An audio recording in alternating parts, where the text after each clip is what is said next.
Hi my friends, welcome to the channel. So today we will be removing the drive from this. This is an external Western digital enclosure. The drive is not working. So I'm just showing you what drive this is in terms of part number. Okay, so this is a my book, double D my book. And it clicks up but doesn't read the data. So that's your connector, and it uses a 12-volt DC in. So those are disconnected for the purpose of this video. And I'll tell you, it's hindsight, they say, is always 2020. Like, you can look back and say, hey, I wish I'd known this. So I've actually removed this already, but in so doing, I broke a couple clips. And in my estimation, it's going to be a bit difficult to remove this without breaking some clips.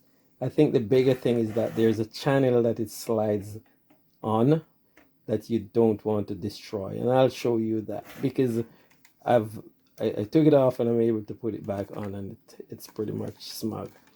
But anyway, you would do this when your drive is defective.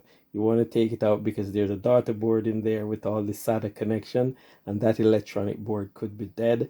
And if you take this out and put it in an external, another one, or put it in your machine directly. So let's go. So what I have used to remove this is this spudger. I also have another plastic one that I can pry in between. And I've done some of the groundwork for you. So this is your drive.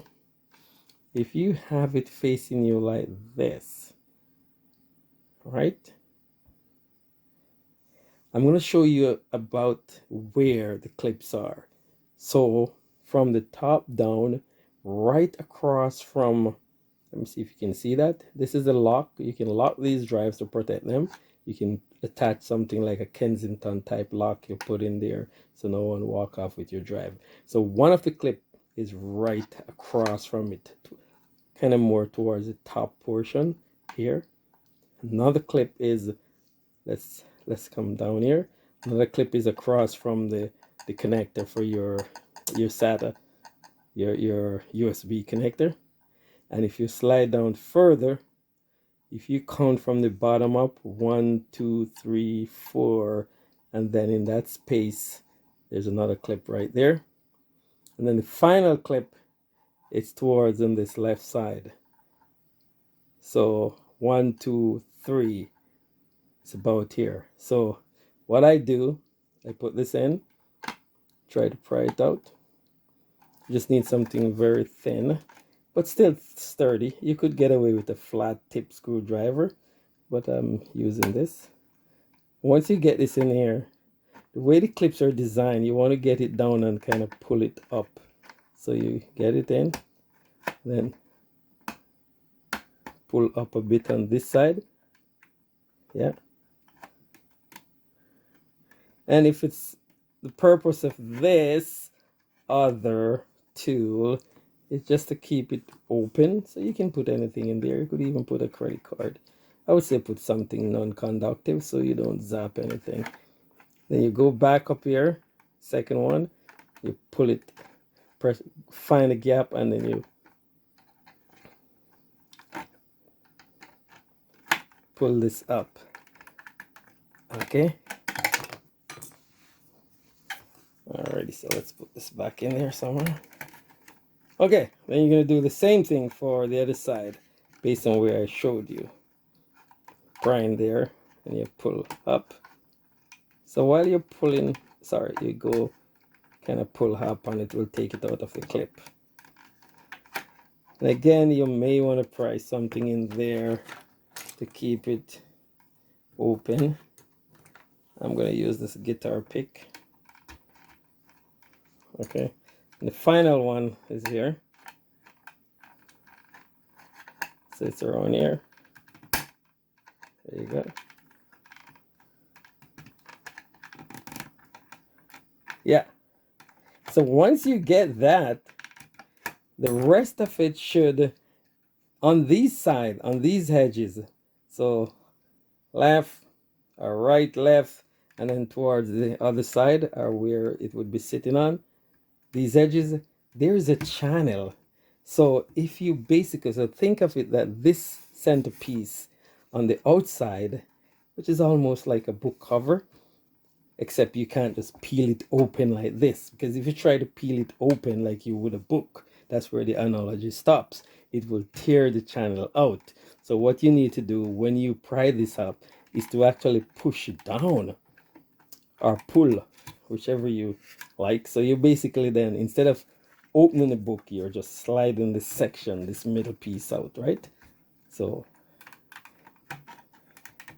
just think of it, it's in a channel, right?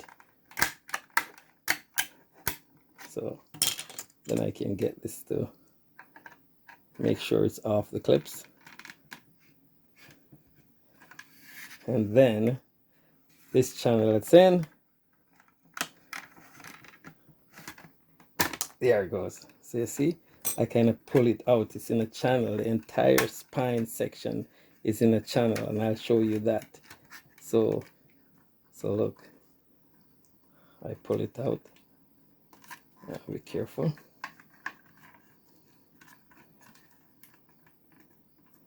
So I'm grabbing here, now that it's open up, pulling it, grab the spine, pulling it, and it's out. Now let's look at the other side where the electronic is connected. Okay. So first off, you'll see this. If you're going to use this again, you want to protect these things. For example, this here, this plastic, I think this is a kind of indicator. It shows that there's activity. So you don't want to destroy this piece. And if I look at it, so I'm taking a good look at it, and I can lift this up, but then I notice there's a board that's connected here. So I may want to take that board out first thing. So this board, there's this Phillips screw. And that's the board that's communicating. That's going to have your power. That's going to have everything connected to it, right? So I pulled that out, and I noticed that this is in some kind of a slot. See right there? There's a slot there, a slot there. So I put my hand on the bottom, and I'm prying it up. I pry it up a bit. Look like it's coming out. Push it up. And then I'm able to pull it away. Now I get the skeleton piece frame out. So you would go back in if you're putting it back at an angle. And then you would drop down. Once you get back in at an angle, you would drop down. Peel this out and drop down between the slots here. That's how you get it back in, if you need to get it back in. In my case, I'm trying to get to the data. So from here, I'm gonna just continue. Pop this out. So there. So you got the board and everything, which I've already started taking off. Right, so let's see what else is keeping it in place. Look, see, this is the typical SATA connection. So right now, let's see. What would keep it in place now? I pull on this. It looks like just the SATA connection, so I should be able to grab this and pull it out. So let me move some stuff aside, and I'm gonna try to protect this piece. And I'm gonna just see what I'm doing is just grabbing it there by the edge and pulling towards me. And I lift the plastic piece up because I think it's gonna give indicator, illuminate, and give you an indication that the light is active. So this is really the daughterboard part. And if you look at so this has all your connectors. So that's your connector for goes to your USB 3, and it's got your power jack there. And on this side, it's got your adapter for your SATA connection on this. So really what you're left with is just a regular drive. It's just a regular 3.5 Western Digital drive. And with this, I should be able to read this info on this, as long as there is no problem with the drive itself, but this was just clicking up and it wouldn't be read when it's in the enclosure. So for my purpose, I'm not trying to put another drive in there. I just want to get to the data. You may have other reasons why you're pulling this, but that's it. And there are multiple ways you can get this done. You could put this in and read it from a, I'll show you something here.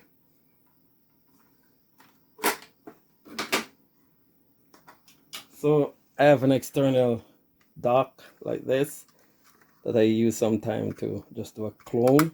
So I could put it in there, or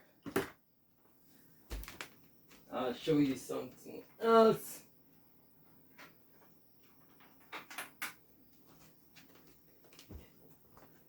I have a USB-C. Sorry, it's both USB-C plugged in on that side and a regular USB-A, and on the other side you have your SATA connector.